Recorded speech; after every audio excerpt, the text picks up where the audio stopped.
Hey everyone. So I was in Glasgow just to kind of meet people and be there. I've been talking a lot at people, I guess, for the last year or so, and it was good to go and listen. So I was not in the blue zone. I didn't have a badge. I was just there to attend the movement spaces and meet activists and stuff. So that was basically what I was doing. Um, in relation to the kind of questions we've been asked, I guess my highlight COP was really looking at the activists on the ground who were not just doing during COP when you really could just be doing climate stuff.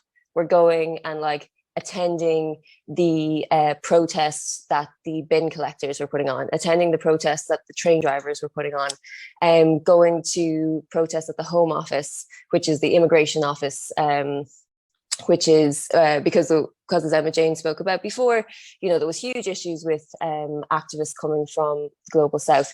And I think that was really, really, really powerful. And that's something that in like our learnings and what we need to be going forward and doing is something that we really, really, really need to start thinking about properly and doing properly is active solidarity, going out. If we're asking people to get on board with climate policy, if we're asking people to start, and it is affecting everyone, we really need to start going out to other people's events. And I guess that also links in what Valerie was saying around, the system that we're trying to change rather than just the emissions. So that was really, really great to see. I guess the low light. So what I was doing was there was a coalition of grassroots groups, unions, NGOs, activists who were putting on events during COP, outside the COP for people of Glasgow, for people like myself who were coming who didn't have a badge.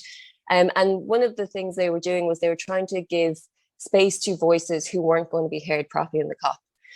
So there was a lot of activists from the global south, a lot of indigenous people, as well as activists from the global north. And I guess one of the key messages that came out was this narrative around net zero and false solutions. And really what everyone was saying was net zero is not enough. Net zero allows us, it's a delay tactic.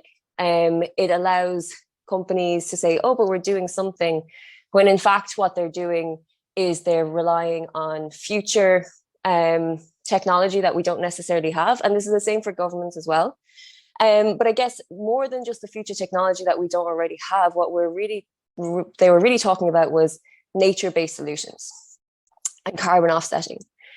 And one of the biggest facts that we were given across many of these events that I went to was, if you look at just the fossil fuel companies have pledged to carbon offset with nature-based solutions, with planting trees, a landmass more than the size of Australia.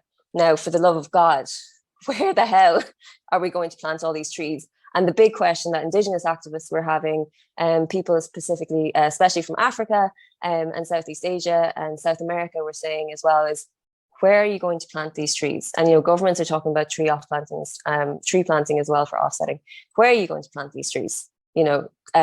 Survival International have said this could be the biggest land grab in history, of going in and saying, well, Indigenous people, you're not looking after that land properly.